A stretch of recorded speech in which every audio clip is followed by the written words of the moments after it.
Sejam bem-vindos a mais um episódio de DesmontaCast. Parece que faz uns 10 anos que eu gravei com o Myron. Não, mas é porque eu cortei meu cabelo aqui. Fiquei 5 anos com o cabelo comprido, agora eu tô mudando o visual um pouco aí. Não estreia não, pessoal. O Rodrigo nem me reconheceu na Não, rua. nem reconheci. Então tô aqui com o Rodrigo, Dalmarco, da Garage Autoparts, de Joinville, uma loja muito bonita. Eles sempre postam, a gente tá sempre repostando ali, porque é lindo de ver a operação deles, né? E eu queria que o Rodrigo falasse um pouquinho, se apresentasse aí, Rodrigo. E aí, pessoal, beleza? Rodrigo aqui do Garage Autopeças. É um prazer estar aqui com o Gabriel. Muito obrigado pelo convite. E eu tô no desmonte lá da Garage Autopeças desde 2010. Uhum. Maravilha, maravilha. Eu cheguei a visitar lá, eu sempre estou indo para Joinville, né? São cidades muito, muito boas aí, ali em Santa Catarina. Tem É uma bastante das. desmonte também. É muito forte, muito movimentado ali. De Santa Catarina eu acho que é a mais, né? Tudo bem que tem outras concorrentes boas Tem aí, né? outros, né? Mas eu acho que é uma das mais importantes.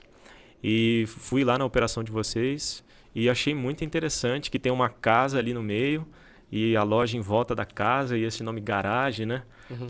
Conta pro pessoal aí, como é que, de onde Cara, que veio o nome isso? Garage Autopeças é exatamente de onde ela foi fundada. Ela foi fundada de uma garagem. Por isso que o nome era numa garagem e por isso que o nome é garagem. Talvez teve um erro de Não é português nem ali. inglês, Não é nem inglês, era um português que talvez erraram. Aham. Mas tem um nome ali, por isso que é garagem. E o que acontece? Ela era uma garagem de um caminhão, que o meu avô na época tinha caminhão e tal. E ele abriu a loja ali. Na garagem que ele guardava o caminhão. Na garagem que ele guardava o caminhão. Por isso que o nome é garagem. Ele vendia carro também na época nessa garagem, mas não lembro, não é da minha época. Era muito novo na época ainda. Mas foi daí que veio o nome Garagem Autopeças. Aí a loja foi crescendo em volta da casa dele. Isso, a loja era um terreno grande de 1.100 e poucos metros. E o que acontece? Tinha esse galpãozinho atrás, uma loja comercial na frente, uma sala comercial na frente, numa avenida principal. E conforme foi crescendo, foi o mercado mudando, ele se mudou para a parte da frente, em 2004, na sala comercial. E atrás virou o pátio dos carros. Pátio dos Entendi. carros e tal. E depois a gente foi fazendo galpão, construindo outro galpão, foi cobrindo e tal, por conta das leis, das regulamentações também que o governo foi solicitando, né? Então, essa casa acabou que ficou no meio.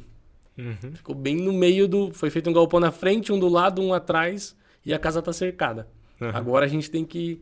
Estamos vendo quais os planos para essa casa, que tá sobrecarregando o terreno já. E o pior é que é quase uma coisa histórica agora, dá até dó de A casa foi construída acho que em 1980, acho, é um casarão, assim, um sobrado gigante, e ela tá lá, mas chegou num ponto que temos que como mudar alguma coisa lá. Sim.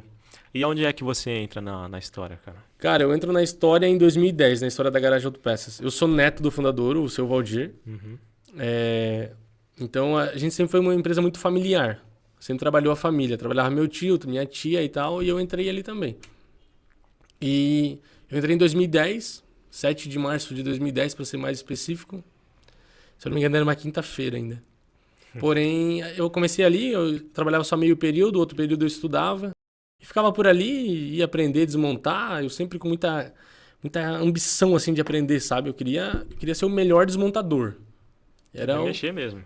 Porque eu não podia vender ainda, eu tinha 12 anos. Uhum. Então, Ninguém dá moral pra você. como é que eu ia vender para alguém com 12 anos? Então, eu não podia. Aí eu ficava desmontando o carro. Desmontando. Na verdade, eu mais sofria na mão dos empregados do que desmontava, né? A galera abusava porque eu era o menor. Uhum. Mas foi ali que eu aprendi. Aprendi muito, aprendi a desmontar, até que chegou um tempo que os problemas... Porque a galera, ninguém queria desmontar painel de carro, ninguém queria deitar no chão. Todo mundo, se tivesse eu pra fazer, eles mandavam eu, né? Vai aprender lá, vai Vai lá, tu tem que aprender. Aí eu não podia falar não. Então o que acontece? Eu fui aprendendo a desmontar ali e tal, até que os problemas... Eu fiquei bom em resolver aqueles problemas que ninguém queria desmontar. Aquelas peças que ninguém queria tirar. Painel de Peugeot, ninguém queria tirar porque era muito difícil. E eu fiquei bom em tirar aquilo ali. Aí essas coisas eu comecei... Era tudo eu. Mas eu já não fazia com dificuldade, porque eu criei uma técnica para desmontar que era única. E eu desmontava muito fácil. Uhum. Tirar mecânica e tal, eu sempre desmontei de uma forma diferente do que o comum. E deu certo. E ali eu fiquei o cara assim mais experiente na desmontagem. Aí eu quis, não, agora eu tô na idade de ir pra venda. Eu tinha já uns 15 anos, eu falei, não, quero vender. Quero vender. Se eu tivesse qualquer oportunidade de ficar no balcão, cara, eu dava um jeito de vender alguma coisa. Era parafuso, era mangueira, tudo aquilo que daí. Aconteceu a mesma coisa da desmontagem. Ninguém queria vender aquilo, botavam quem? Eu para vender. Ah, vai lá no outro pátio que tinha que andar, a gente tinha um outro terreno próximo, tinha que andar, era lama. Vai lá ver se tem. Eu ia, era a oportunidade que eu tinha que me agarrar, né? E daí fui e tal, peguei as técnicas, fui aprendendo, fui estudando, buscando conhecimento, olhando como os vendedores faziam, até que eu virei um vendedor também. E virei um vendedor, mas eu sempre tinha a ideia, o meu avô sempre falou um negócio assim: Rodrigo, se a empresa estiver bem, os funcionários estão bem. Se a gente estiver bem, vocês vão estar bem. E se a gente estiver mal, vocês vão estar mal também.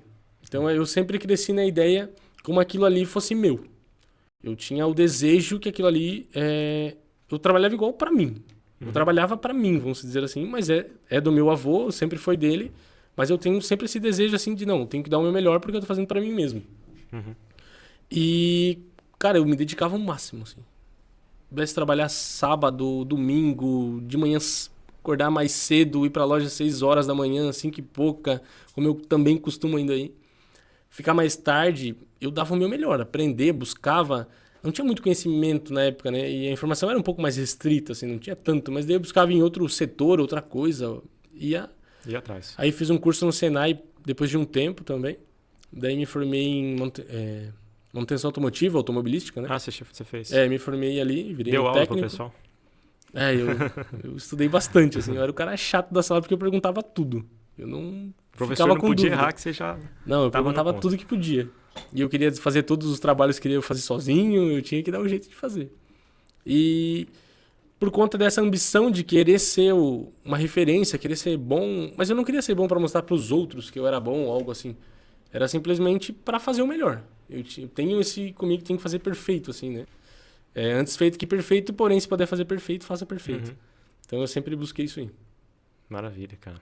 E hoje como é que tá o quadro lá? Cara, o que você acontece? faz hoje lá exatamente? Eu faço de tudo.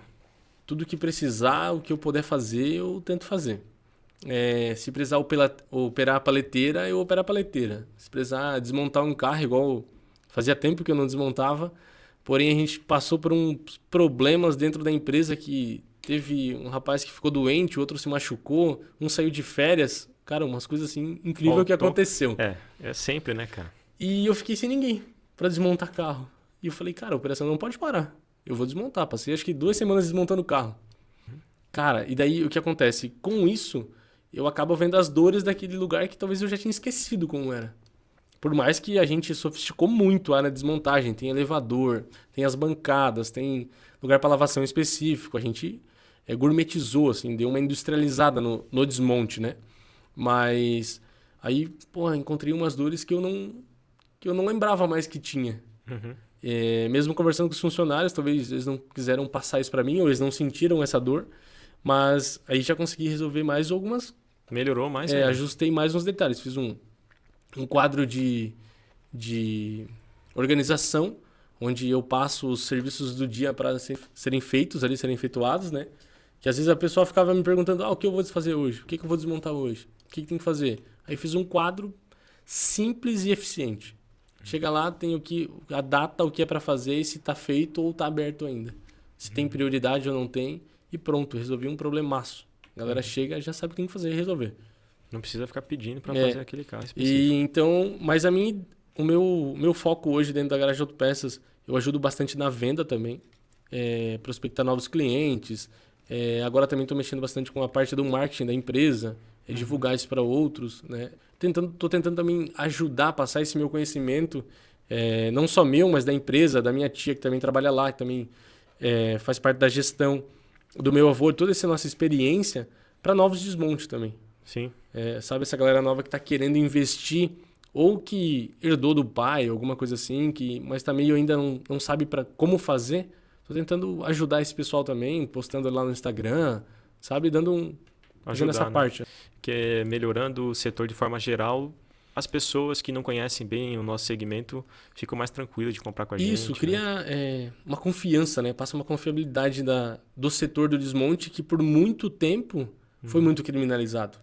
Claro que o ferro velho, o desmanche, né? Ajudava nessa ideia. Com essa ideia. Mas agora a gente está conseguindo mudar um pouquinho, pelo menos, dessa visão das pessoas sobre o desmonte de carro. E se todo mundo der essa gourmetizada que você falou, assim, né? Que é uma questão de dar uma industrializada um pouco mais, profissionalizar, aprender, melhorar Mas é um negócio visualmente, sério, né? sério, isso ajuda todo mundo, né? Sim, isso contribui muito pro setor, né, cara? Pro setor automotivo em geral, porque assim, o mecânico talvez, pô, vou comprar naquele desmonte lá, mas garantia, pô, eu compro, a peça tá ruim, sabe? O mecânico tem essa dor de comprar do desmonte, porque, pô, ele só compra da gente quando tá em última opção. É. O mecânico sério, né? Eu digo assim, trabalhar com pessoas sérias, né? A mecânica referência. Mas se a gente demonstra uma seriedade no processo, que a gente verifica as peças, tem uma qualidade, tem uma eficiência na separação das peças, qualificação, o mecânico vai entender e vai confiar no serviço do nosso. Então a gente consegue atingir um novo público. Aquelas mecânicas tops da cidade que, queria vender peça para aquele cara. Dessa forma, você consegue atingir.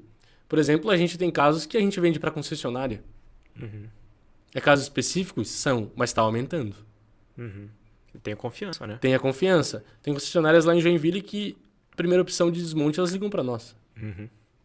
Então a gente tem que, com a seriedade, a gente melhorando todo o setor, o ramo do desmonte automotivo, a gente consegue ter essa seriedade na confiança com as pessoas. E como que você começou esse processo de industrializar o desmonte do seu avô? Como é que começou isso? Cara, a gente começou esse processo de industrializar após a gente vender no Mercado Livre. Quando a gente começou no e-commerce, quando a gente começou no Mercado Livre, começou os problemas que a gente não tinha. Problema de escala, né? Mas desde o começo, o nosso desmonte ainda era um pouco organizado. Comparado à galera, era muito organizado. Comparado à média geral, assim. A gente já tinha as peças separadas. A gente já tinha meio que uma pré-limpeza. Ou tirava o excesso da sujeira das peças para guardar. A gente já separava por marca, modelo. A gente tinha uma pré-separação, assim, já tinha um processo. Sim. Mas não era um processo muito planejado. Ele ainda era falho, até porque não tinha nada do online, né? Era muito difícil, era planilhado, mas não era assim com a precisão que a gente tem hoje. E quando a gente começou a vender, a gente entendeu, opa, o mercado está se comportando para esse jeito. Não posso anunciar uma peça suja. Não posso anunciar uma peça em qualquer lugar. O cliente comprou, a gente tem que entregar essa peça. Não posso simplesmente, depois que ele comprar, falar, não tenho mais. Perdi a peça. Não existe essa possibilidade. Pode acontecer, mas tem que ser a exceção da exceção. E também eu acho que o que empurra muito é o sistema de reputação do Mercado Livre. Sim. Acaba que ele te força a ser organizado, né? A reputação do Mercado Livre é aquele problema que a gente precisa ter. Ela judia da gente, machuca, mas a gente precisa dela porque ela vai puxando a régua para cima, né? Exatamente. Puxando a régua. Se a gente pensar o quanto a gente cresceu somente por conta da reputação, não dá para descrever, assim, quanto a gente melhorou por conta daquilo ali. Para não ter o risco de perder. É como se fosse um certificado mesmo, né? Tipo, essa pessoa aqui... Igual as pessoas pegam a ISO e tal. Igual uma ISO. Aquilo ali é a nossa ISO, ali, é a nossa regulamentação. Assim. Você vê o cara Platinum, Gold ali, você sabe que aquele cara é organizado. O cara tem a 9001, tem a 14000. É mais ou menos assim. É. Então é bem interessante, cara. Por mais que a gente é uma relação de amor e ódio, né, com o Mercado Livre. Mas é muito bom, assim. Eu recomendo e... eu acho, assim, tem muita gente que reclama, porque é muito difícil, porque tudo bem. Mas, cara, se você for vender na internet sozinho, se você for vender para empresa, se você for vender para, por exemplo, seguradora ou locadora, é muito chato, cara, é muito pior. Então, o Mercado Livre, se o cara desistir, pelo menos ele vai te devolver na sua loja, embaladinho de novo. Você vai poder argumentar, pelo menos, né? Agora, às vezes você vende para uma empresa, o cara fala, não deu certo, ou eu não vou pagar o boleto que estava previsto aí para 30 dias, porque deu errado, e busca aqui. Né? Tem uma complicação a mais, né? Então o Mercado Livre é relativamente bem simples de você vender, né, cara? Tem as regras ali, às vezes parecem umas regras bem difíceis, mas, cara, é só organizar. Tem que se organizar, se você se organizar, tiver... O VAP te ajudou muito a gente. Questão de organização, assim, a gente deu o maior passo da nossa organização foi a partir de um sistema, que a gente pegou o VAPT, a gente aderiu, fez a parceria com o Gabriel, já faz uns 2 anos e pouco. Já faz uns 2 anos, Uns 2 anos e meio, acho, mais ou menos. Final de 2019, acho, por ali. Então, ali a gente deu um salto gigante na organização. Por quê? Porque a gente não tinha nada cadastrado com prateleira numerada, com caixa. As nossas caixas já eram numeradas, a gente já fazia o processo de guardar dentro de caixas, essas caixas plásticas de hortifruti. Sim. A gente já fazia esse processo, botava lá no anúncio o número da caixa, CX 250. E a gente já tinha esse processo. Porém, as peças grandes, peças que não cabiam nessa caixa, a gente guardava da mesma forma que era antigamente. Na prateleira, sem marcação, sem localização. E essas peças acabavam dando muito problema.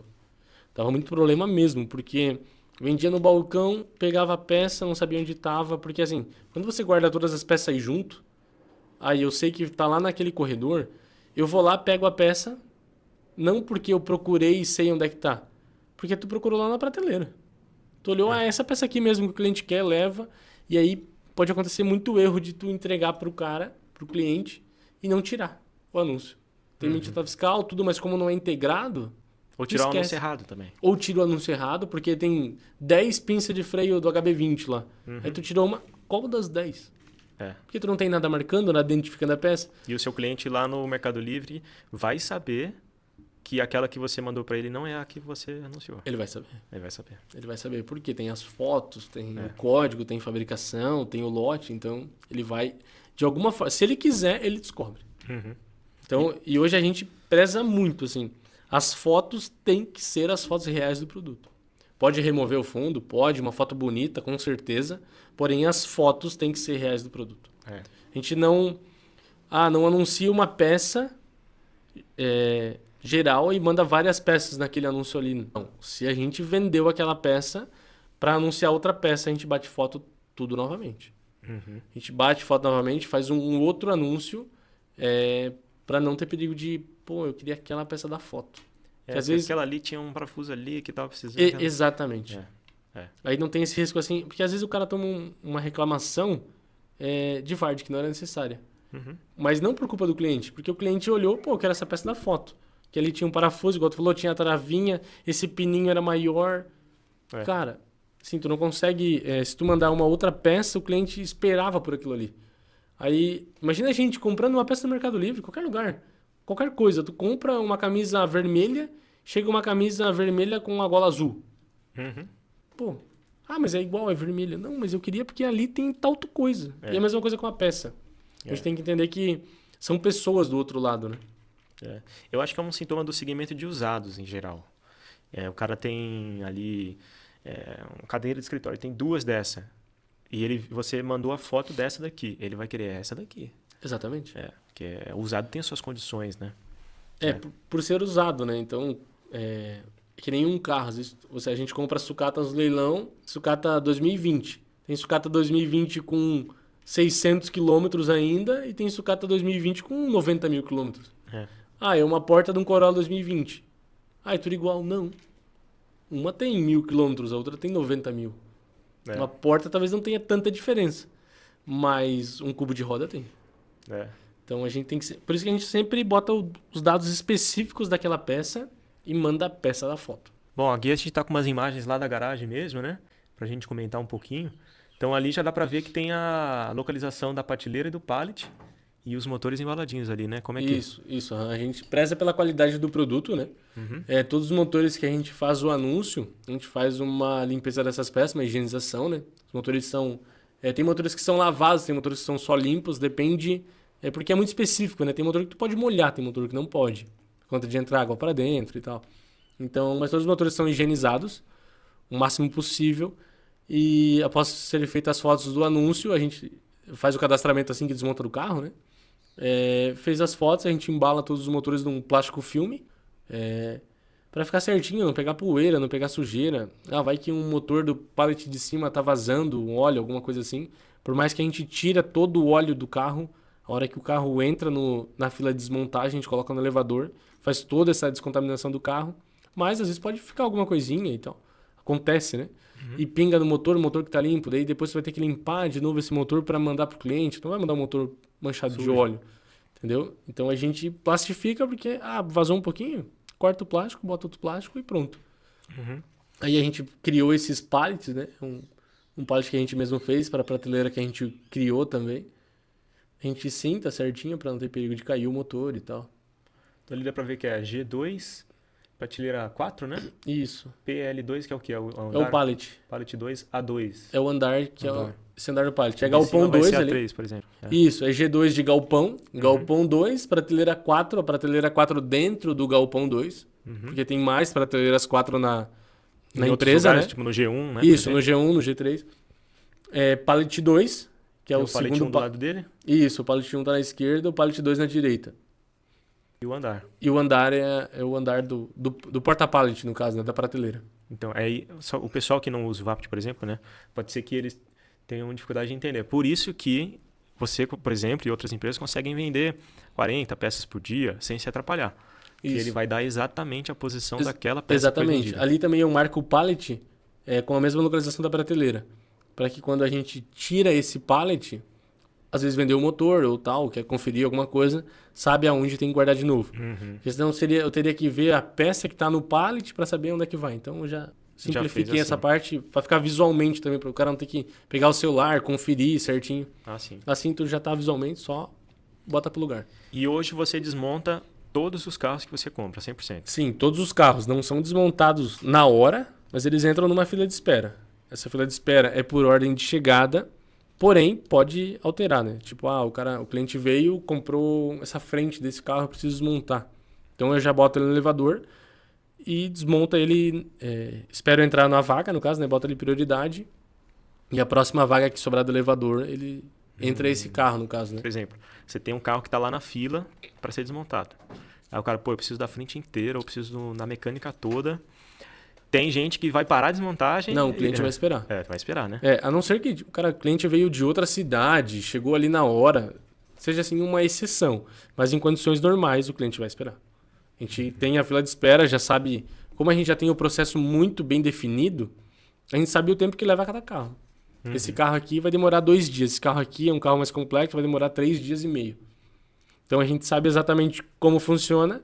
Eu já vejo em que ponto está a desmontagem desse carro. Esse carro aqui já foi desmontado metade dele, então vou demorar mais um dia. Só falta a suspensão, então vai demorar mais meio dia. Então já encaixo ali, tem uma outra peça na frente? Não tem nenhuma, o próximo seria outro carro, né? Então a gente vai encaixar o carro que o cliente quer, a peça que está montada ainda. Encaixamos o carro, a gente fala assim, vai demorar 1 dia e meio. Hoje é segunda-feira, então na quarta-feira eu te entrego a peça. O cliente aceita e pronto. A gente não se atrapalha, né? Não para a operação para ir lá desmontar essa peça e tal. Até porque daí a gente vai desmontar a peça no pátio, não tem os recursos que a gente tem hoje com o elevador, as chaves de impacto e tal, carrinho de óleo para não contaminar. A gente preza bastante pela essa questão ecológica também, para não contaminar solo. Um outro cuidado que a gente tem também é com o funcionário, né? Para ele também não trabalhar num ambiente que não é legal, não é propício. O cara tá desmontando lá no meio do pátio, você tem um elevador. Tomar a gente sol, sempre tudo. a gente cuida com isso. A área de desmontagem é feita para aquilo ali. Tem as bancadas, tem o sistema para etiquetar as peças ali. Então, para também não ter o risco de perder peça, porque daí o cara tá desmontando, tem mais carros do lado. Vai botar essas peças, acaba botando dentro de outro carro, já pode ter um problema ali, então a gente tenta evitar todos os problemas possíveis na operação. E você está em quantas pessoas lá hoje na garagem? A gente estava numa média de 10 pessoas. A gente acabou trocando uns funcionários agora. Trocou uma parte da equipe, deu uma melhorada e tal. A gente criou uns novos requisitos. Aí até saiu umas meninas que estavam com licença maternidade e tal. Daí a gente deu uma baixada, acho que estamos em 8 pessoas. Mas estamos contratando mais. E quantos carros vocês conseguem fazer por mês lá? A gente desmonta um carro em média a cada 2 dias e meio. Então seria mais ou menos 2 carros por semana. Daria talvez para a gente tem ainda consegue aumentar um pouco essa rotatividade, né? Consegue desmontar um pouco mais rápido, mas assim tá num ponto bem bacana, não tá perdendo peça, não tá tendo essa perca de peça, tá numa qualidade legal, então a gente no momento tá suprindo a nossa necessidade. Então tá fazendo aí uns 8 carros por mês, mais ou menos. De média 8 carros por mês. Com 8 pessoas, né? Com 10 pessoas, assim, de média. Já Já tivemos um pouco mais e um pouco menos, mas tá trabalhando dentro desse... Sim. E aí você tem tudo hoje a pronta entrega. Se alguém chegar lá com uma lista de 100 peças, você tira e consegue, quer dizer, tira do estoque, né? Isso. E aí consegue entregar tudo rápido, né, cara? Se eu tivesse as 100 peças em estoque, se eu não tiver montada no carro da fila de espera, o cliente vai receber essas peças muito rápido. A gente envia também o Brasil inteiro, já enviamos para fora do país, temos uns clientes fora, e a gente envia sempre no mais rápido possível. O cliente comprou de manhã, só se for assim, uma traseira baixa de um carro, tem que fazer uma caixa muito grande e tal, e tiver muita mercadoria para embarcar. Então a gente não consegue despachar no mesmo dia, mas a maioria dos casos, 98% dos casos, a gente despacha a mercadoria no mesmo dia. A gente comprou até ali 2, 3 horas da tarde, se a transportadora ainda não passou a coletar, a gente envia no mesmo dia. Esse é o setor de desmontagem. Aí tem o elevador, aí tem uma Audi, uma área bem bacana. Processo bem otimizado, assim. É bem rápido e fácil de trabalhar. Aí daí as peças saem, vão para um setor de cadastro, cadastrar no Vapt, vai para foto. As peças, quando o carro entra, a gente já faz um cadastro do veículo lá no Vapt, né? Cadastra o veículo certinho, bota os dados deles e eu já imprimo as etiquetas. Eu faço a impressão das etiquetas do carro, eu calculo um carro desse é mais ou menos 420 peças, uma Audi Q3 dessa 2020, pelo estado do carro. Então eu vou lá e imprimo 400 etiquetas, com os dados do carro certinho, a rastreabilidade, ali o veículo, o código dele no Vapt, né? Aí essas peças a gente entrega para o rapaz que faz a desmontagem e a hora que ele desmonta o carro, ele já vai etiquetando. Sem numeração ainda. Sem a numeração do anúncio, a etiqueta numeral, né? Então, aí ele faz esse cadastramento. Cadastramento não, só faz essa etiquetagem das peças. Aí essa peça, depois dali, ele já faz uma separação. Quem desmonta já faz isso, o técnico desmonta. Ele já faz separação se a peça pode ser molhada, se a peça tem que ser limpa a seco, se a peça pode ser lavada no jato, lavadora de pressão. Ele já faz essa separação em umas caixas. O próprio desmontador? O próprio rapaz que desmonta os carros, o técnico que faz a desmontagem ali, ele já faz essa separação. Por quê? Porque talvez o rapaz da limpeza não tenha esse conhecimento técnico para saber o que pode fazer com cada peça. Claro que no passar do tempo ele vai aprendendo, né? A pessoa aprende, mas eu já evito esse problema, porque às vezes o cara olha, pô, acho que essa aqui pode, mas não podia. Essa aqui não pode, ele achava que não podia, mas poderia ter molhado, né? Então, para não ter esse problema, o rapaz que desmonta, ele já tem o conhecimento necessário, ele já faz a separação ali. Então, fica rápido, fácil, tranquilo. Assim que ele desmonta, faz a separação, o pessoal da área da higienização, da lavação de peça, vem ali, pega as peças num carrinho, leva para higienização. Caso a pessoa tenha alguma dúvida, tem lá o manual. Peça tal, tem que fazer tal coisa. Você fez isso, Eu criei o manual. Caramba, então tipo lá, módulo ABS, tem que fazer assim. Isso, tem que ser limpo dessa forma. Um acabamento pode ser limpo dessa forma. Um motor tem que ser limpo dessa forma. Nossa. E dentro disso tem as observações e também fiz um fluxograma da peça. Para todo mundo saber o processo que cada peça tem que ser feito. Desmonto do carro, é etiquetado, depois que está etiquetado vai para separação, depois que pegou da separação vai para limpeza, a peça ficou limpa, não ficou, volta para tal processo, vai para o processo seguinte. O rapaz que faz a desmontagem também já faz a classificação das peças, se é uma peça para recuperar ou se é uma peça boa, pronta para só fazer a higienização e está pronta para uso novamente, ou se é uma peça que tem que ser descartada. Então o rapaz já faz todo esse processo e assim a peça vai seguindo o fluxo dela. Fez a limpeza, vai para o setor de cadastramento. No setor de cadastramento é onde a gente bota a etiqueta com o número ali do Vapt, né? Sim. Essa etiqueta a gente bota lá no cadastramento. Quando a pessoa cadastra, aí ela bota já o título correto da peça lá, que vai ser para o e-commerce, né? Tanto o nosso site quanto o Mercado Livre. E o preço. Bota o preço com o código, tudo certinho, padrão. Após isso, ela já monta as... Ela mesma que faz o preço. Ela mesma que faz o preço. Aí você pega lá, você precisa pelo part number nesse caso? A maioria das peças são pelo part number. A gente já tem o nome certinho, porque já tem a etiqueta do carro, o cadastro ali, né? Após isso, ela faz o part number, consulta, porque vai que lá atrás alguém errou. Sim. Vai que trocaram a etiqueta. Pode acontecer, são pessoas e pode ter falha no percurso, né? A gente tenta evitar ao máximo. Mas pode acontecer. Mas pode acontecer, é normal. Então ela faz essa conferência ali, bota o preço, já monta as caixas e já direciona. Isso aqui é uma peça pesada, isso aqui vai para caixa pesada, isso aqui vai para caixa leve. Isso aqui é uma peça pesada, porém tem que ter cuidado. Então ela vai para um outro tipo de estoque. Tipo um diferencial que tem um módulo grudado nele. Com um módulo acoplado. Então ele é uma peça pesada, porém tem um módulo sensível. Não posso botar uma balança em cima dele. Sim. Ele tem que ser separado. Sim. Então geralmente ele vai numa caixa que vai chicote junto. Tem todo um processo que a gente definiu. Fez o cadastramento, as pessoas do anúncio, do setor de anúncio, fazem o anúncio da peça. Daí. Feito o anúncio, a gente embrulha todas as peças, tal, tem mais um processo e depois vai para o estoque. Então, isso é uma coisa que algumas pessoas têm dificuldade de entender também.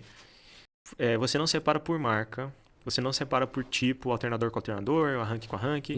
Não, você separa por peso e sensibilidade, né? É praticamente dessa forma que a gente separa. A gente não separa, aqui é os alternadores do Chevrolet. Não. As nossas caixas são todas sortidas, vamos dizer assim. Na mesma caixa pode ter um painel de instrumento e pode ter um pedal de acelerador. Pode ter uma bobina na mesma caixa. Sim. Como pode ter também um eixo homocinética e, sei lá, uma balança. Sabe? Uma pinça de freio. Não tem problema nenhum. Por quê? Porque como a gente tem o sistema da VAPT, a gente consegue ter a localização, a gente consegue ter todo esse processo, então não interessa onde essa peça esteja, desde que ela esteja localizada. Sim. Então, ela pode estar em qualquer prateleira, qualquer lugar, qualquer galpão, qualquer caixa. Tendo a localização dela, a gente vai achar. Até porque você não vai sair para procurar ela no olho. Exatamente. A gente vai procurar... A gente não vai procurar, a gente vai buscar a peça. Já vai sabendo que ela está ali naquela Eu sei que ela tem que estar naquele lugar. Não tem assim, vou procurar, ver se eu tenho um alternador. Não. Ela tá lá naquele lugar. Sim. É só pegar a localização e ir lá. E quais são os ganhos de tempo, processo, espaço que você tem fazendo esse estoque desse jeito misturado? O primeiro ganho é espaço. Espaço a gente diminui bastante a área ocupada, porque se a gente pensar, essa prateleira aqui inteira a gente reservava para alternador de Chevrolet. Às vezes tinha 3 alternador e lugar para 50 alternador e tava vago, tava vazio. E você não pode botar o do Fiat. Não posso botar o do Fiat, porque não é alternador de Chevrolet. Como é que tu vai botar o alternador de Fiat? Então, se tu seguisse essa regra, tu tinha que deixar aquele espaço vazio, porque vai que amanhã tu compra mais 3 de Chevrolet. Sim. Tu vai botar onde os alternadores? Tu não pode fazer só para aquilo que tu tem. Então, tu tem um espaço vazio, que tu não pode preencher. Só quando tiver outros alternadores de Chevrolet. Ou seja, 450 peças por carro, né? Você falou. Mas é um carro complexo, como uma Audi, tem 400 a 450. E você trabalha com, vamos supor, 10 marcas. Imagina o quanto de espaço vago você teria para isso. Com certeza, uns 70% do ferro velho seria vago. Se você seguisse a regra corretamente. Mas, e dessa forma, não. Dessa forma, fez a caixa. Tu enche a caixa até a boca dela. Ela totalmente cheia. Vendeu uma peça dessa caixa, cabe outra peça ali. Coloca outra peça já. Então a gente tem sempre esse cuidado. Tiramos a caixa do estoque com a paleteira ou a caixa plástica ou a caixa grande que a gente tem, que é uma caixa que a gente bota eixo traseiro, acabamentos maiores. A gente tem um outro tipo também. Ou no pallet, tirou um câmbio de um pallet, sobrou uma vaga. Então a gente já deixa esse local de armazenamento fora, numa área que a gente tem, para já preencher. A caixa ficou meio vazia, você já tira ela e deixa ali para encher. Sim. Tirou a caixa, ficou um pouco vazia, já deixa numa área que a gente tem para isso, já completam aquela caixa. O pessoal do estoque já tá sabendo dessa regra, né? Uma regra que a gente tem. Então, quer dizer, você tem um galpão aí de... Vou dar um exemplo só, né? Uns 500 metros aí, né? A área total passa um pouco. E ele tá 100% ocupado, né, cara? Você não tem a gente tá por isso que eu falei da casa, né? A gente tá no momento hoje da loja que ele tá ocupadíssimo. A única solução que a gente tem ainda no momento é fazer mais um mezanino. A gente tá estudando a possibilidade. Mas de caixa a gente já tem... Se eu não tô enganado, tá? Tô viajando essa semana, pode ser que aumentou. Com certeza, mas a gente tem acho que 230, 240 caixas grandes, dessa de madeira. Que a gente tem um pouco que é feita por nós e um pouco que a gente comprava de uma empresa, que era reciclada também. Até pensando também nessa questão... de reuso, né? Ecológica e tal. E tem mais ou menos 2.000 caixas de hortifruti. Que dá mais de 40 mil peças cadastradas e anunciadas. Todas as nossas peças são anunciadas 40 também. Mil. Mais de 40 mil. Bastante. Então, olhando aí essa parte, que é uma parte pequena da loja, né? Mas olhando só essa parte aí, se você fosse separar por tipo e marca, você ia precisar de umas 3 garagens aí. Autopeça, só esse galpão inteiro eu acho que não conseguiria fazer. Não ia dar, né? Até porque não consegue empilhar muito alto, teria que fazer mais mezanino, mais andares e tal. Porque tu vai pegar manualmente, assim, e a gente pega com a paleteira, fica fácil, rápido. Todo mundo pode... indústria, né, cara? A gente tentou industrializar ao máximo, É uma assim, a indústria. gente tá com esse objetivo, né? Uhum. Porque nessa questão, antigamente para tu buscar uma peça no estoque, tu tinha que ter alguém que conhecesse, tinha que ser alguém específico. Então, até questão financeira, você tinha que remunerar mais, tinha que remunerar melhor essa pessoa. Uma pessoa ganhava mais porque ela tinha o conhecimento necessário para aquilo ali, geralmente era o vendedor, porque era o cara que conhecia. Então, tu tinha que tirar alguém do balcão, da área de vendas, que é uma das áreas mais importantes da empresa, para o cara procurar peça. Quanto tempo demorava para achar uma balança, uma mangueira? Parafuso alguém guardava? Ninguém. Mangueira, cortava. Então, tipo, hoje qualquer um não precisa ter conhecimento nenhum em veículo, em peça, para buscar uma peça no estoque. Ela tem que saber ler os números e as letras. Se você contratar uma pessoa 9 da manhã e ensinar para ela o seu esquema de Ela sendo nomeação de prateleira, alfabetizada, ela vai. 9h15 ela está trabalhando. 9h15 ela está trabalhando, sabe operar. A paleteira a gente exige um pouco mais de... Tem que ter um, né? porque tem que ter um curso e tal, tudo isso aí. Mas as outras peças... A gente estava falando ali da precificação que você busca pelo part number e tudo mais, né? Quando o pessoal pergunta hoje no seu anúncio, se vai dar no veículo dele, se vai funcionar, como é que você faz, cara? Como é que você responde? Qual que é o processo? Tem duas questões. Dependendo da montadora, eu tenho um sistema que eu consigo conferir pelo chassi do cliente. Pelo chassi do cliente. Pelo chassi do cliente, eu solicito, peço para ele ali. O cliente já tem costume de mandar nas perguntas do Mercado Livre, né? Serve no chassi tal? Porque o pessoal de concessionária pede, geralmente, peça Isso. nova. Então, tem bastante cliente que já está habituado com isso aí, né? Então, geralmente, ele passa o chassi do carro dele. Bastante das montadoras que eu trabalho, as europeias, eu consigo verificar isso aí. Num sistema... Num sistema. A gente usa... Pode revelar o nome? Pode. Parts Link. Parts Link. Parts Link 24. Sei qual é. Então, a gente consegue buscar bastante dados ali naquele sistema, né? Tem até uma opção ali de ver preço em concessionária, algumas peças tu encontra isso aí. Interessante.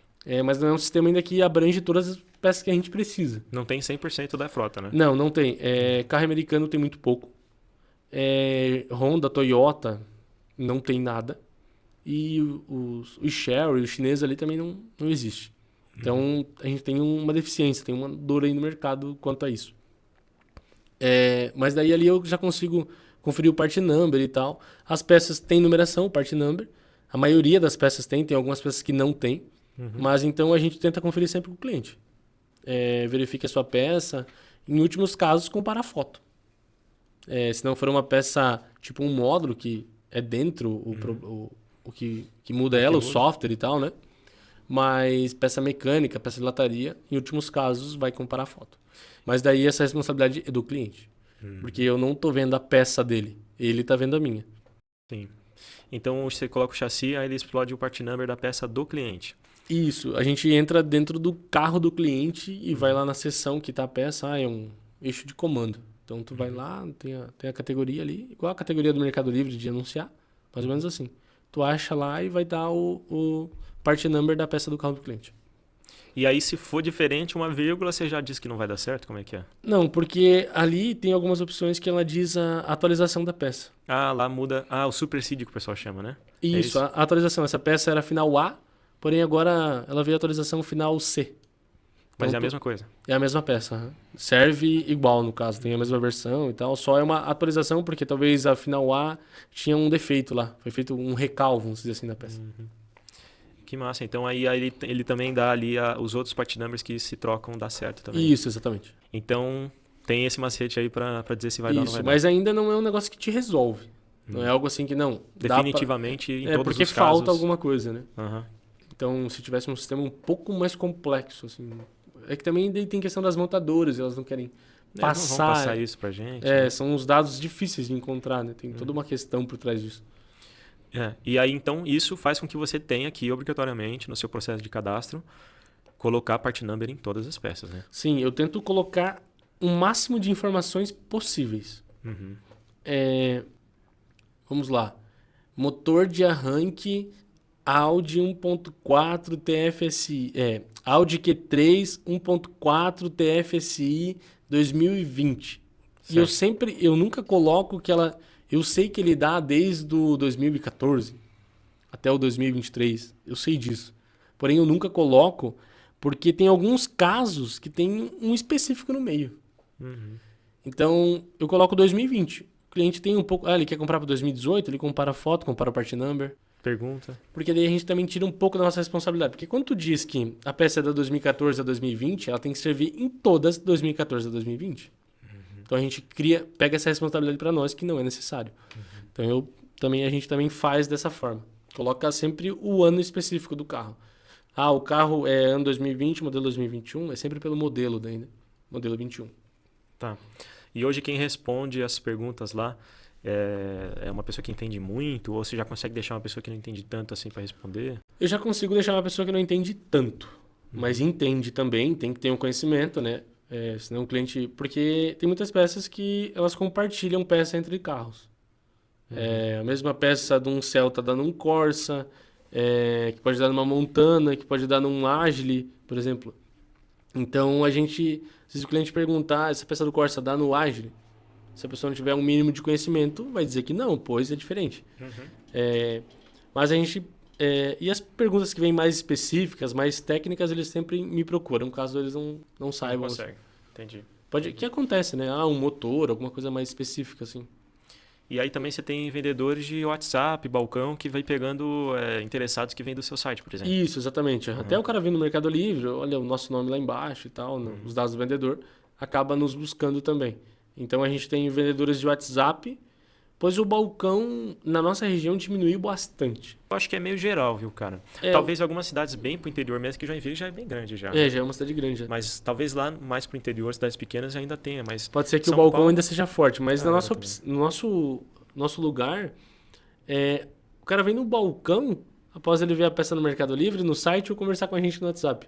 Ou ele só vem buscar a peça, mas já tá até negociada, vamos dizer assim. Entendi. O balcão é mais um, tipo, recepção. Exatamente, virou um balcão de recepção. Uhum. O cliente veio de fora buscar uma peça, então ele veio no nosso balcão. Mas talvez não teria mais nem, no nosso caso, tá? Nem a necessidade de uma porta aberta. Hoje a gente não precisa mais dela. Mas a gente ainda mantém até por tradição também, então. Ainda tem os mecânicos da região que vão ali direto. Mas não é uma coisa que faz questão, assim. Talvez se você vai abrir uma loja nova, não precisa se preocupar tanto com isso. Como antes a localização era algo fundamental, né? Tinha que estar numa rua movimentada, numa esquina. Então hoje não é mais tão necessário. Uhum. Se o cara tiver um galpão afastado e tiver Mercado Livre, tiver site... Se ele tiver acesso à internet, pode estar no meio do mato. Vai funcionar igual. Vai funcionar igual. E o tipo de mercadoria que você tem comprado hoje, você está mudando, você está com algum foco específico? Sim, a gente está com foco em veículos com 4 anos no máximo, 2018, 2019. E sempre a gente partiu para uma linha mais premium, né? Audi, Jetta, Golf, Tiguan, Equinox, Cruze. Esses carros que começaram no premium para cima. A gente está nessa linha. Claro que a gente compra carros populares também. Compra carros abaixo de 2018. Mas abaixo de 2018 tem que ser um carro premium. Uma Audi Q5, uma Touareg, alguma coisa nesse sentido. A gente tem esse foco e sempre mantendo os 4 anos ali. Claro que a gente sempre tenta comprar o mais novo possível. Porque é uma peça que tem menos chance de estar ruim. Toda essa questão para venda também, né? Você vende mais tranquilo, mantém mais fácil a reputação. Tem muito menos garantia, tem muito menos retorno nessas peças, né? A taxa de retorno fica muito pequena daí. E como você está sentindo o mercado hoje, tanto no lado da compra, né, no leilão, para o lado da venda? Como é que você está... O que você está pensando das movimentações que estão acontecendo agora? O mercado está caminhando para tá um momento bom, mas tá melhorando aos poucos, porque com essa ascensão depois da pandemia do mundo online, todo mundo começou a comprar online. Pessoas que não tinham nenhum cartão de crédito cadastrado numa Netflix, hoje compram online em qualquer hora, a qualquer momento. Ficou muito fácil também comprar online, né? As plataformas melhoraram, os sites melhoraram. A gente pensava, era muito difícil às vezes comprar num site, né? Tinha que ir lá, imprime boleto, paga na lotérica, volta, espera compensar. Era muito mais fácil tu ir lá no shopping e comprar a peça, né? Cara? O Pix ajudou muito também, Não, né? O Pix deu uma outra revolução após a pandemia, né? Ficou muito rápido, tudo é no Pix, tudo é rápido. E as pessoas estão com essa necessidade da rapidez, né? O mundo está muito veloz, né? Então, o mercado acho que caminha para esse mundo totalmente online. Se a gente focar no online, e para focar no online precisa ser organizado. Organização é a palavra-chave do desmonte hoje, que um desmonte de sucesso, vamos chamar assim. A gente não vai conseguir ter sucesso no desmonte, sucesso na desmontagem automotiva, no setor automotivo, se a gente não for organizado. É uma parada assim, bem séria que a gente leva muito a sério mesmo. Assim. Tenta manter o mais organizado possível. Sempre buscando novas tecnologias, desenvolvendo tecnologias, buscando em outros setores, né? Até o setor automotivo, automobilístico da fabricação, né? A gente pensar, as montadoras, elas tentam otimizar tudo. Elas tentam sempre novas tecnologias, estão sempre mudando. Quem já teve a oportunidade de conhecer uma fábrica de veículos, uma montadora, sabe que os caras estão tocando linha de montagem toda hora. Apareceu um negócio novo que vai melhorar, eles trocam. E a gente tenta seguir nessa linha. A gente tem que se acostumar com a melhoria contínua, né? Porque às vezes a gente melhora um negócio e aí depois quer passar um tempo tranquilo, tipo de boa. Ah, não, melhorei, agora vou... agora eu vou dar uma estagnada. Se você parar, agora... o mundo te engole. O mundo agora é assim, melhorou. Ah, não, eu vou comprar aquele equipamento e ali eu vou poder ficar 1 ano tranquilo. Não. Você vai comprar aquele, vai ter que comprar o outro, melhorar aqui. Gestão de pessoas também é um negócio que está muito necessário ser feito hoje. Porque antes a gente não dava bola, assim, né? Era mais solto. As pessoas talvez por esse mundo veloz, as pessoas começaram a ter outros problemas que não tinham. Ou era muito menos, questão de ansiedade, tudo, né? Uhum. Então a gente tem que ter um olhar diferente para as pessoas hoje. Não ver somente como números, né? Tem que ter um olhar de gestão mesmo, né? A gente tem que saber que a gente trabalha com pessoas, humanos. Então, se a gente tem uma equipe bem formada, uma equipe fiel, sabe? Tipo uma família, assim. E pra gente sempre foi mais tranquilo, porque a gente veio de uma empresa familiar. Então a gente tenta tratar os nossos funcionários de uma forma familiar. Uhum. A gente faz a festinha no final do ano, a galera, todo mundo junto ali, fica mais fácil de trabalhar, fica mais leve as coisas assim, né? Uhum. Mas a gente tem que ter também um cuidado, uma separação disso aí. E olhar para as pessoas e realmente querer saber como é que elas estão, se estão bem. Isso, né? Exatamente. Porque antes a gente... o cara faltou. Deve ter pegado um atestado de várzea, assim. O cara não quer trabalhar. Uhum. Mas às vezes a pessoa realmente está doente. A gente nunca olhava dessa forma, né? Não, o funcionário, ele precisa de um descanso, ele precisa tomar um café. Então, por isso que eu também, quando eu falei que a gente tenta sempre desmontar dentro da área de desmontagem, tem essa questão também. Para o funcionário não trabalhar lá no pátio, onde não é tão organizado, onde tem o sol quente nas costas. Então, os nossos funcionários dentro do escritório, na parte de cadastramento e anúncio, todos trabalham em área climatizada. Então, cara, e esse tipo de visão que você falou da qualidade do trabalho, né?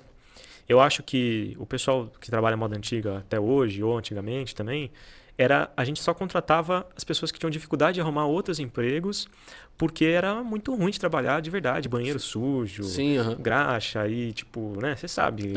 Não tinha ordem, né? Não existia. Ordem era uma palavra que não existia. Então a mão de obra boa mesmo chegava ali e falava, não vou trabalhar aqui. Porque a pessoa tem poder de escolher. Sim, né? Exatamente. Agora, desse jeito que você tá, climatizado, que eu vi lá, tudo, cadeira confortável. Tu foi lá e deu uma olhada, né? O pessoal da desmontagem tem todo o equipamento, toda a assessoria. Você vai começar a rodar processo seletivo ali e vão vir pessoas que às vezes vão até sair do emprego delas, né? Vão olhar ali e falar, eu quero trabalhar muito aqui nessa empresa, cara. A gente já fazia uma pré-seleção, já tinha um processo seletivo, mais simples. Até porque Joinville tem muito emprego disponível. Então é difícil contratar. Porque tem muita oportunidade. Está crescendo bastante, né? Joinville é absurdo tanto que tem oportunidade de emprego. Assim, então é um pouco difícil contratar lá. E agora, até semana que vem, quando a gente abrir esse novo processo seletivo, a gente vai abrir com outro método já. Um método novo que a gente criou para realmente uma seleção. Porque a gente quer pessoas comprometidas. Pessoas que estão ali para somar e não para ser número. Porque a gente não quer um outro número ali dentro. A gente não quer outra máquina, a gente quer uma outra pessoa. Sabe? Então a gente tem essa questão aí. Eu vou dar uma dica aqui para todo mundo, uma coisa de contratação que eu faço na Vapt, no caso, né, na minha empresa. Eu assino o InfoJobs, vou fazer uma propaganda grátis aqui, mas pode ser o Cato, pode ser outras ferramentas, né? Aí eu filtro ali, eles têm uma ferramenta de busca de currículo. Não sei se você já usou. Não, nunca usei. Né? Você faz uma ferramenta de busca. Aí eu filtro lá pessoas que postaram currículos há menos de um mês, porque quem postou há 2, 3 meses, a pessoa pode ser que ela já procurou, já achou, mas não tirou ali. Entendeu?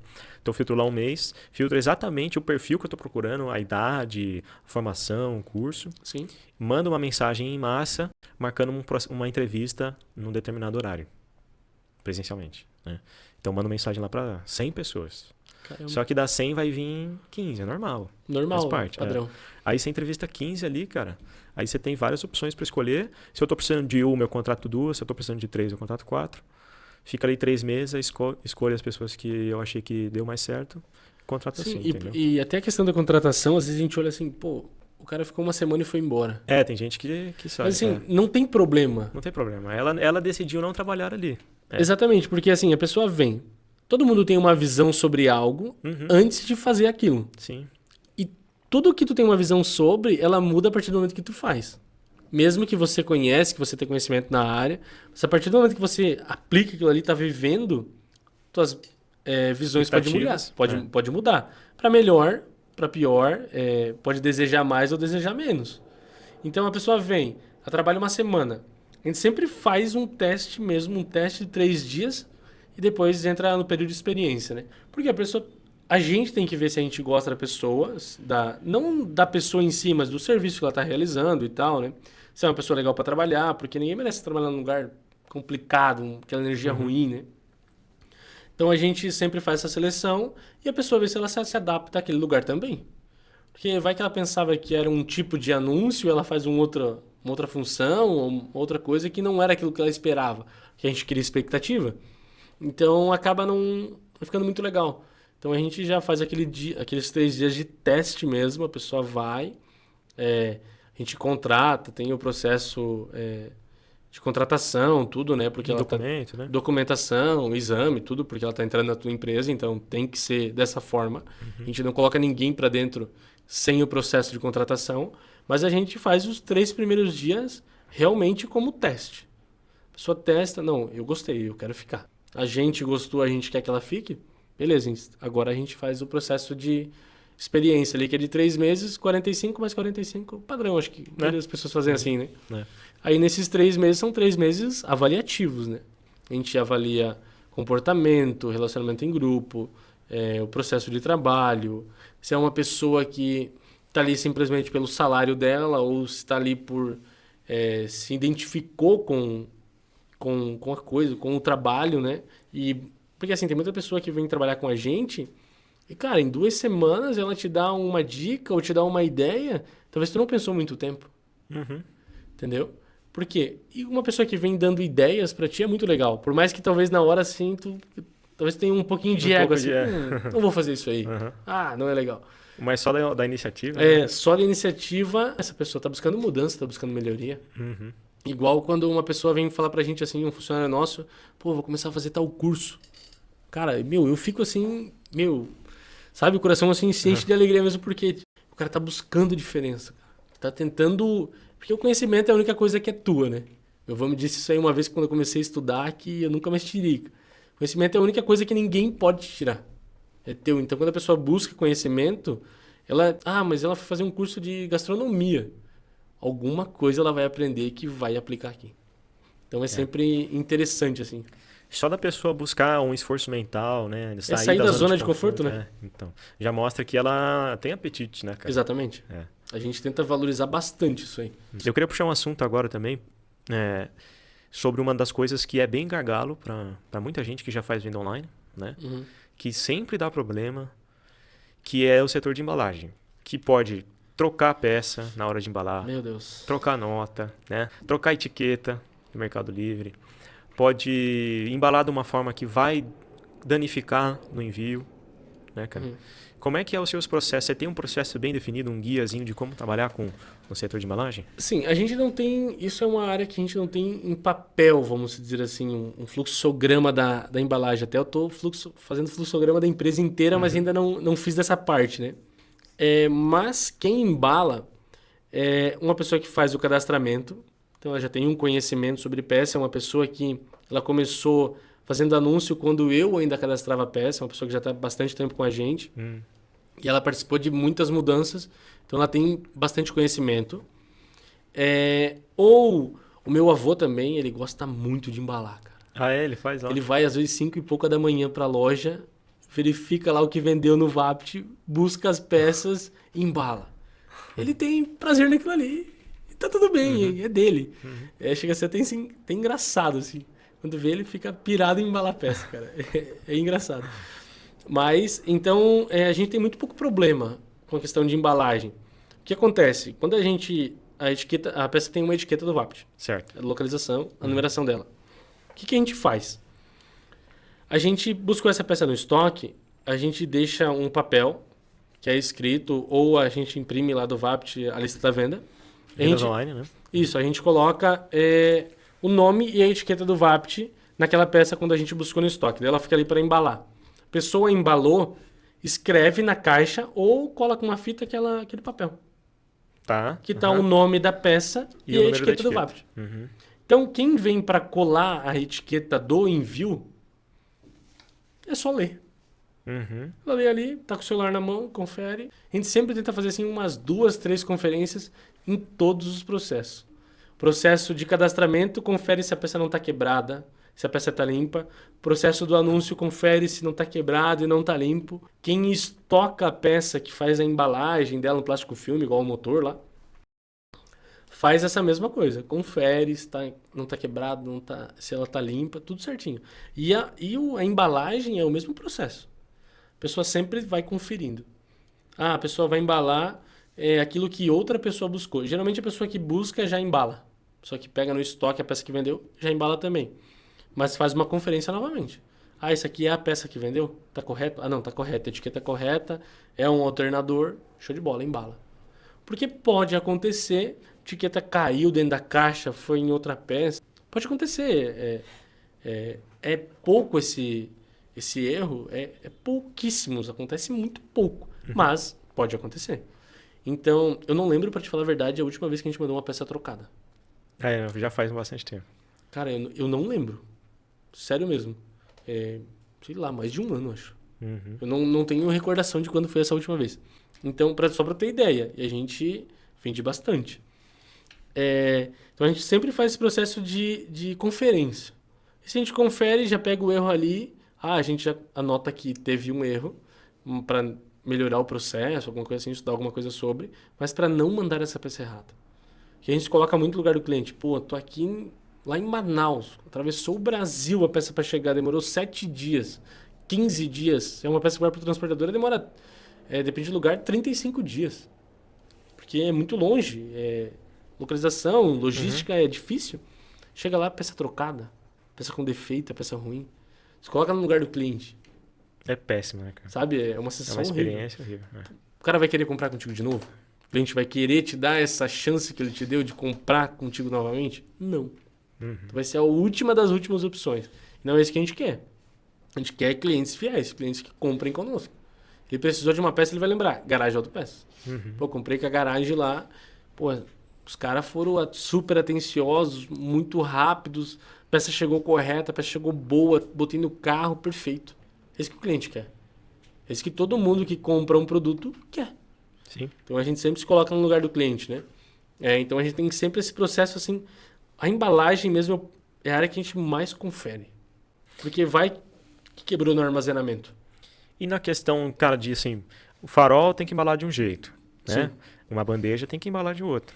Uma porta, um motor, um câmbio, um diferencial, todo tem o seu método de embalar. Como é que você faz isso, cara? Toda peça tem um método de embalagem, né? A peça tem um conector. Sim. Que pode quebrar. Então a gente embala com bastante plástico bolha, dentro de uma caixa de papelão reforçada, depois bota um plástico, um papel, aquele papel marrom fininho para embalar. Aquele... Craft. Craft. Passa papel craft, bota nessa etiqueta, nosso QR Code para o cliente nos achar na rede social e tal. Mas todo mundo que vai embalar, a gente já fez uma capacitação antes. A gente treina as pessoas para que elas saibam embalar corretamente. É um capô. Pô, um capô a gente não manda fora de caixa de madeira. O frete fica alto? Fica. Mas a peça vai chegar do jeito que ele comprou. Porque se tu manda um capô pela transportadora, pode ser que ele chega dobrado no meio. Acontece pra caramba. Isso acontece muito. Acontece muito. Para-choque. E não é culpa da transportadora. Porque se você for ficar culpando a transportadora... Na verdade é uma culpa mútua, né? É. Você foi culpado de mandar daquela forma, numa embalagem inapropriada, e a transportadora também não era para botar um motor em cima do teu capô. Mas acontece. São pessoas durante o processo. Imagina, ficou dentro de um caminhão, o capô tá lá, o caminhão fez uma curva, tombou, amassou o capô. Porque assim, a gente, nos carros que a gente trabalha, tem peça que não precisa pintar. Por exemplo, aquela Audi 2020 ali, zero. O carro tinha 30 mil quilômetros, as peças perfeitas. Se for botar no carro zero, não vai dar diferença. Se o cliente comprou um carro com a mesma cor, cara, é só montar. Então, porque assim, às vezes custa muito pintar uma peça, dependendo da cor, dependendo do carro, dependendo do processo.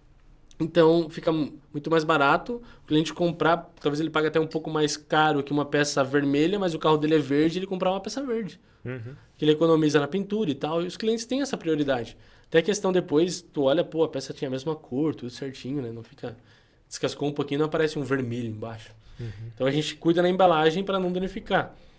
Um motor, a gente faz toda uma caixa de madeira, a gente cinta para o motor não tombar durante o caminho, para que não tenha perigo. O motor ficou com um suporte meio para fora. Não, essa caixa não vai ser assim.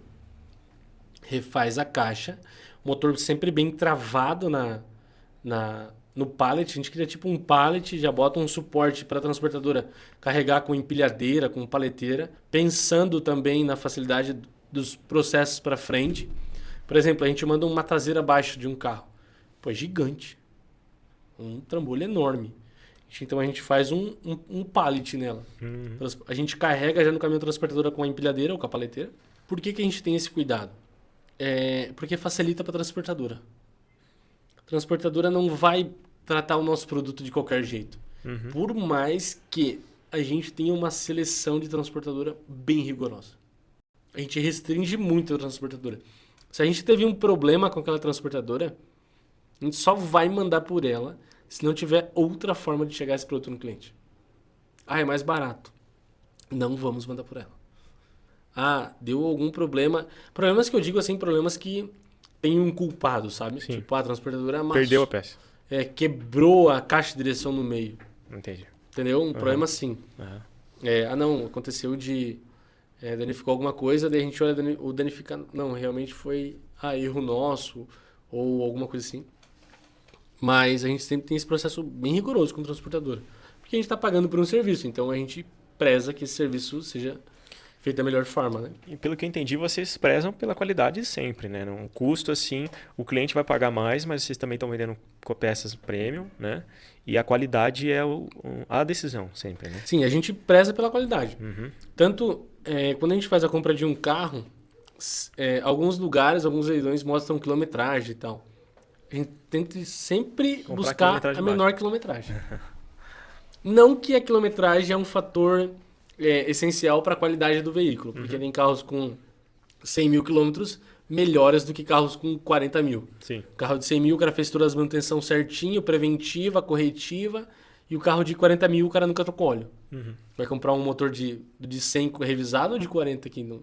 Então a gente sempre tem esse cuidado também. Tanto que quando os carros chegam, a gente faz todo um processo no carro, tenta identificar se tem algum problema. Todos os carros a gente tenta dar partida nele, verificar se o câmbio engata todas as marchas, o motor não fuma, não bate, não raja, não tem nenhum problema, não tem vazamento. Sempre, claro que tem carros que a gente não consegue fazer funcionar. Talvez porque veio sem chave, porque alguns leilões não mandam a chave do carro. Também tem alguns casos que está muito batido, o carro não consegue funcionar. Mas a gente tenta sempre buscar a maior informação do carro, porque isso impacta no nosso preço e na qualidade do produto. Então, se a gente comprar um carro que a gente vê que é um carro muito judiado, que não tem uma qualidade muito legal, a gente já vende as peças de uma outra maneira.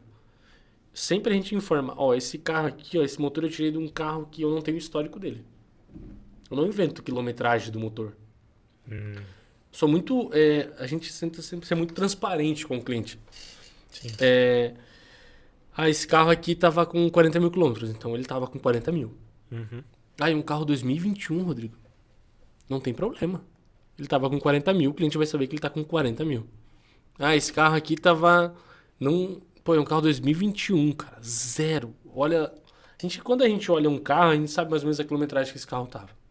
A gente tem esse conhecimento pela experiência, né? Uhum. Mas, veio sem chave. Quantos quilômetros tinha esse carro? Não sei. Pô, mas é um carro 2021, vocês não sabem? Não sei. Porque tem carro que tu bota a bateria mesmo sem chave e acende o painel. Uhum. Tem carros que não. Entendeu? Ou roubaram o painel. Acontece Sim, de vir peça acontece. faltando. Uhum. Então, eu não vou falar pro cliente, pô, 2021, esse carro aqui tem 15 mil quilômetros.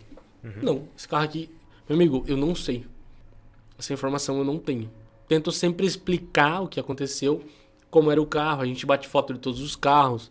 Então, a gente tenta mostrar pro cliente a qualidade de uma outra forma. Mas a gente não passa uma informação que não tem. Você dá as informações que você tem disponível. Olha, Exatamente. É isso aqui que eu tenho disponível. Mesmo um carro 2021 que eu tenho 6 mil quilômetros, eu sei, eu funcionei. Aí eu tenho foto do carro, mando foto do carro. Tenho vídeo do motor funcionando, mando vídeo do motor funcionando. Então a gente tenta sempre... Mais essa questão de suspensão, motor e câmbio, que a galera pergunta a quilometragem, o estado, né? Uhum. E assim, é uma peça que tá mais ou menos... A gente nunca vende uma peça mais ou menos que não dá para deixar ela boa ou que não vai resolver problema. Uma peça tem um amassadinho, dá para recuperar. Então a gente vende para o cliente recuperar. Coloca lá no anúncio. Com detalhe. Eu não coloco para recuperar porque tem peças que é só um amassadinho que talvez o cliente nem vai recuperar. Nem precisa. Então eu coloco com detalhe porque eu abro um precedente para ele perguntar. Então ele me pergunta porque eu não posso colocar lá no anúncio o descrito, detalhes corretos, porque não tem espaço. Não tem né? espaço. Mas quando ele abre pergunta, eu posso escrever do que eu puder ali, né? Então, eu sempre daí coloco, não, essa peça tá amassado, acrescento uma nova foto. Na sexta foto tá ali o amassado que tem nessa peça. Ah, é um risco mais profundo. Então você vai ter que polir, vai ter que pintar. Tento sempre mandar o máximo de descrição possível. Para o cliente não comprar algo achando que é algo e é outra coisa. Uhum. Entendi. Então a qualidade é uma das coisas que a gente mais preza assim, dentro da empresa. Entendi. Eu fiz engenharia de processos, né? Produção. E uma das coisas que um professor meu me falou quer saber se o processo que você tem tá bom? Pensa ele acontecendo 100 vezes mais do que está projetado. Pra você ver se vai dar problema. Né? Caramba. Então eu tenho um cliente aqui em São Paulo que ele teve uma vez que eu fui lá e ele tava para embalar 150 vendas num dia. Vendeu 150 peças no dia. Vamos chegar lá. Aí eu fiquei pensando, cara, a quantidade de problema que ia dar, né? Se o fosse cara não tem um processo, se o processo bom de mal verdade. feito, né? Porque embalar 150 peças, se você não vai trocar nenhuma, vai embalar todas com qualidade, né? Pensa assim, mandar 150 peças erradas são 300 fretes. Então, quando você eleva os processos assim, tipo, por exemplo, você desmonta 8 carros, pensa se você desmontasse 80, onde que ia dar pau primeiro, né? O que ia dar de problema? A gente tenta sempre pensar da seguinte forma. Mais ou menos, eu nunca tinha ouvido essa frase, mas vou aplicar. Mas a gente tenta sempre pensar dessa forma, assim. Eu desenvolvo um processo novo. Isso. A gente desenvolve um processo lá, a gente pensa em conjunto. Eu, o meu avô, a minha tia que também trabalha lá. A gente desenvolve um processo, a gente pensa, pega ideias com os funcionários, a gente vai soltando primeiro a ideia no ambiente de trabalho, ver o que a galera vai solta achando leve, da né? ideia. Não é imposição, você vai soltando. Só uma suposição assim, e se a gente fizesse dessa forma? A gente já tem algo pensar. Isso ia ser top. Não, tá louco? Mas vai dar tal problema. Às vezes a pessoa fala um negócio que tu não tinha pensado. Então, quando a gente desenvolve novas operações, novas tecnologias ali dentro, a gente pensa da seguinte forma. Tá, hoje eu desmonto um carro. Se eu desmontasse 10 carros, se a gente fizesse... ou até quando a gente vai fazer uma embalagem nova, usar um novo produto, um produto para limpeza e tal. Tá, hoje ele custa isso, mas se daqui a pouco eu precisar de, em vez de 10 que hoje eu ocupo, precisar de 20, não vai ficar muito caro? Vai se pagar? Tem a questão do recurso também, né? O recurso é limitado, né? Então a gente tem essa questão também. E tá, mas daí com 20 peças aqui vai ser necessário? Vai funcionar ou não? Então a gente sempre, antes de colocar em prática realmente essa nova tecnologia, esse novo recurso, a gente pensa dessa maneira também. Multiplicar, né? Porque daí você vai ver aonde que vai dar de problema e onde que vai, né? Porque é que nem agora quando a gente fabrica as caixas de madeira, as caixas de envio, as caixas de madeira do estoque a gente terceiriza, né? Tem uma empresa que faz pra gente. Mas as caixas de envio a gente fabrica dentro da empresa, né? Tem alguém só para fazer isso aí. Daí agora a gente está com um projeto de colocar, em vez de tu pregar as caixas, parafusar ou usar pinadeira. Que dá velocidade, né? Porque assim, fazer uma caixa é tranquilo. Só faz ali no dia, show de bola. Sobra tempo pra caramba. Agora a gente chegou dias que tem 5, 6, 7 caixas para fabricar. Caixas de capô. Pô, é gigante. Caixa de um jogo de roda. Maior ainda. Então, quanta madeira, quanto prego, quanta batida de martelo. Então, pensando no funcionário, pensando também no trabalho, no render mais, né? Então, agora a gente está estamos verificando essa possibilidade também.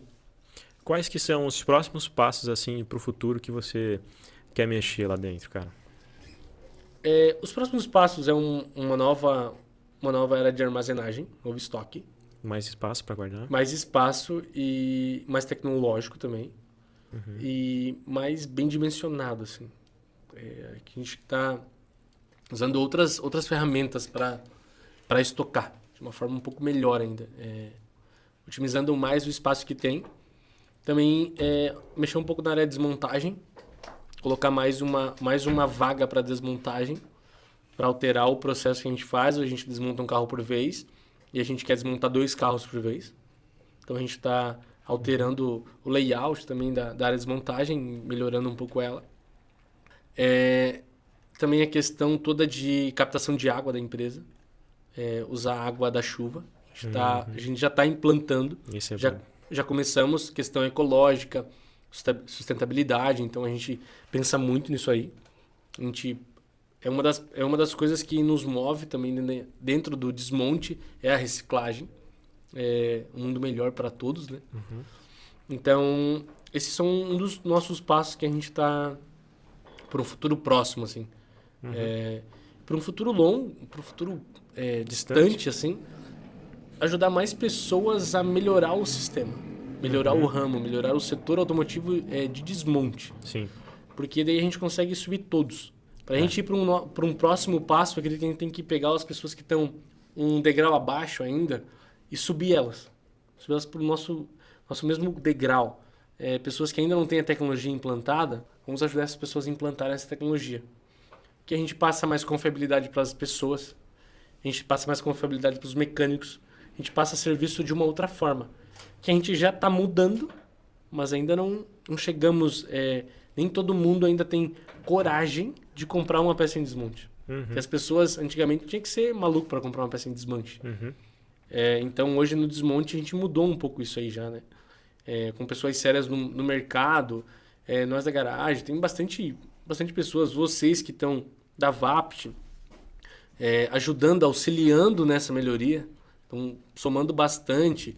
Outros desmontes, a gente pode citar vários, Salvador Luquezzi, o Kaique do Nevada, o Adriano dos Cinco Irmãos. Tem bastante gente o pessoal da Genebra, lá da nossa região também. Tem bastante gente que está buscando essa melhoria. É uma coisa que, às vezes, uma grande empresa, uma grande oficina, que nem você falou das oficinas, e até as pessoas físicas mesmo, não é que elas têm uma coisa contra a garagem e elas não vão comprar de você lá no Mercado Livre. Elas têm uma coisa contra o segmento. É assim, um preconceito, né? E às vezes, no caso de uma mecânica, por exemplo, de uma funilaria, é até um conceito que ela tem mesmo de já ter comprado num outro. Sim, na verdade, é uma experiência que ela teve, né? Uma experiência de verdade, Porque a gente sabe, eu sou fruto disso, você também, você cresceu nesse meio e sabe que teve muita gente fazendo coisa errada nesse meio. Então as pessoas têm essa visão ainda sobre, né? E como empresas sérias no ramo, a gente consegue ir mudando isso aí. Às vezes o cara comprou uma peça e o ferro velho atendeu mal. Ou quando foi devolver, o cara, fica com o vale, não vou devolver o dinheiro. Né? Exatamente, a peça estava ruim. Então, não vou dar garantia. Meio que o segmento prejudica o seu negócio. Exatamente. Então você precisa ajudar o segmento. Eu preciso ajudar essas pessoas. A gente precisa, não sou eu, né? Todo esse pessoal que já está num passo um pouco melhor, a gente gente tem que ajudar quem está um pouco para trás. Ajudar as pessoas a subirem de nível também. Melhorar essa questão. Com certeza, cara. Com certeza. Porque a gente vê umas empresas até internacional, né? Eu acompanho muito internacional, né? Viajo bastante para ver eles lá. A gente vê umas empresas gigantes lá, com muita demanda. É porque lá tem, na Europa, nos Estados Unidos, por exemplo, tem gente que ele vai comprar peça, ele prefere comprar no ferro velho, cara. Na Inglaterra tem, acho que é Charles Trent, né? Charles Trent, por exemplo, cara, gigante. é uma empresa fantástica. É. Gigante. Não sei quantos funcionários, desmontam muito. É uma empresa que contribui muito para a reciclagem. Sim, então, mas olha, um exercício. Se a gente pegasse Charles Trent lá, que deve desmontar 1000 carros por mês lá, né? Traz ele para o Brasil como se fosse transplantar para o Brasil. Ele não ia conseguir vender o que ele vende. Não teria o mesmo sucesso. Porque as pessoas ainda é um desmonte. Porque o mercado vai prejudicar o negócio dele e as empresas, porque lá ele vende para empresa grande, Sim. Vende para concessionária, Exatamente. vende para as telantes, vende para, né, as montadoras. Sim. Aqui o mercado vai falar, não, mas eu não compro de ferro velho. Nossa, cara, mas a minha empresa não, mas é que o seu mercado é meio ruim. Exatamente. Entendeu? E se a gente, com empresas sérias, melhorar essa visão das pessoas sobre o desmonte, a gente vai conseguir chegar no nível que é a Europa hoje, os Estados Unidos. Então, acredito que com empresas sérias a gente consegue chegar próximo desse nível. Se a gente ajudar nossos vizinhos, né, cara? Exatamente. A gente vai subir o patamar do negócio mesmo, né? E eu acho que é o que muitas empresas de outros segmentos fizeram, né? Ajudar os seus concorrentes. Porque assim a gente fala concorrente, mas para mim é até difícil falar que você é concorrente de uma outra empresa do segmento. Porque, que nem você falou, do Nevada, do Cinco Irmãos, da Salvador, que são empresas que estão trabalhando com carros parecidos com o que você trabalha. Exatamente. Se a gente for colocar uma planilha com o seu estoque, com o estoque do Cinco Irmãos, do Nevada, da Salvador, e bater, vão ser pouquíssimas peças que vai ter de igual. Exatamente. Pouquíssimas mesmo. Então não é um concorrente. Porque às vezes é uma versão do carro diferente. A gente não consegue comprar todos os carros do mercado. E às vezes o carro que eu comprei era batido de frente. O dele era batido de traseira. As peças da frente eu não tenho, ele vai ter. As peças da traseira eu tenho, ele não tem. Então, e é normal. E, cara, que ramo que não existe concorrente? Não é nenhuma competição, né? Agora sim, a gente foi na Automec agora, de peças novas. O cara de peças novas, ele tem os mesmos fornecedores do que o concorrente dele. Sim. Ele liga lá, pede 1000, o cara também liga lá, pede 1000, tem o mesmo preço. Eles competem em marketing, em branding, em anúncios. Sim, né? Fidelizar cliente, nessas... Agora a gente não tem isso, cara. A gente não tem isso. Não tem isso. Tem peças ali que só você tem no Brasil. O mesmo cliente compra de mim, compra do Kaique, compra do Adriano, compra da Salvador, porque são peças específicas. Então, se a gente se ajudar, melhorar o segmento, todo mundo chegar no nível de organização próximo ao seu, igual ao seu, vão vir mais clientes. Mais clientes interessados. CPF, CNPJ, Exatamente. Que nunca compraram e vão começar a comprar e vão preferir comprar usado. Do que um paralelo, por exemplo. Paralelo, Porque até se você comprar, isso é uma coisa que eu gosto de falar, porque muita gente não sabe mesmo. Se você comprar uma peça nova da Valeo, da Bosch, da TRW, ela não vai ser igual à que está no seu carro. Exatamente. Não vai ser igual. Não vai ser igual. É outro part number, é outra linha. Vai ser uma peça atualizada. É a linha aftermarket deles, entendeu? Exatamente. Não é a linha que eles vendem para montadora. Porque existe a peça genuína, a peça ON, a peça paralela. Isso. E a peça usada. Então a nossa é a de melhor qualidade de todas. Exatamente. A nossa é a peça que tinha a melhor qualidade porque é a peça da montadora. É a peça da fábrica. Claro que é usada, mas é a peça... Se você desmontar a peça do seu carro, você vai ver que o part number vai ser o mesmo do desmonte. E ela foi produzida na mesma máquina, com o mesmo padrão de qualidade, na mesma linha. Perfeito. Né? Agora, a Valeo ela tem uma outra linha para produzir peças mais baratas, que vão se aplicar em mais carros também, porque eles colocam uma orelhinha a mais, um parafuso a mais para dar em mais carros. Mais carros, E que tem uma qualidade menor, porque é para after, entendeu? Exato. É para vender e cumprir a garantia. Entendeu? Exatamente. Então isso é importante da gente ter esse vocabulário para conversar com os nossos clientes sobre isso, né, cara?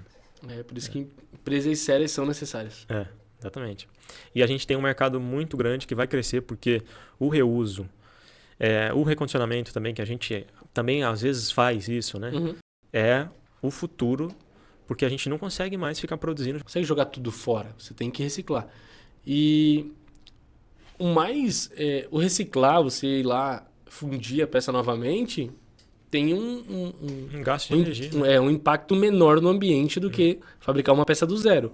Porém, o que menos tem impacto ou quase nenhum é a peça usada. Entendeu? É. Porque a peça já está pronta, você não vai passar nenhum processo de industrialização de novo.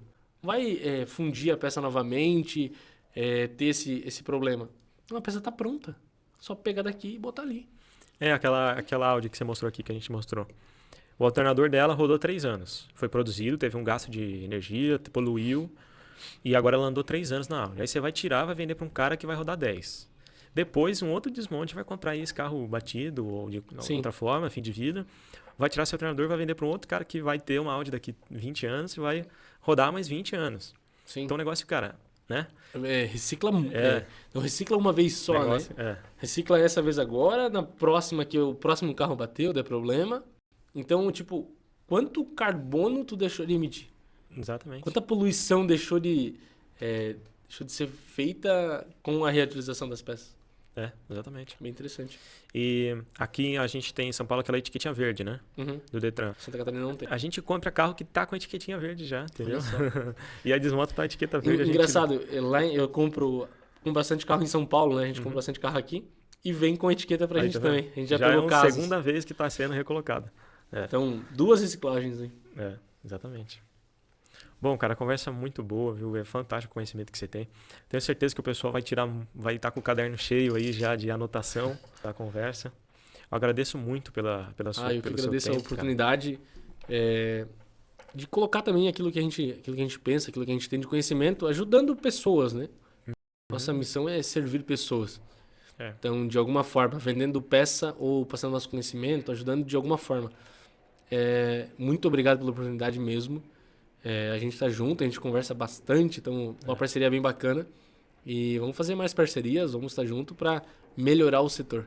Com certeza, porque a gente tem que trabalhar, ganhar dinheiro, pensar na nossa empresa, mas a gente tem que pensar o impacto que a gente tem no mundo, né? No Brasil. O coletivo, cara. né? Você faz um impacto no Brasil, você vai passar conhecimento agora pro pessoal, recicla os carros, né? E a gente tá no mundo acima de tudo para ajudar a melhorar as coisas, né? Exatamente. Obrigado mesmo, viu, cara? Eu que agradeço. E um prazer estar aqui com você nessa mesa. Hein? Prazer é meu. Valeu, pessoal. Até mais.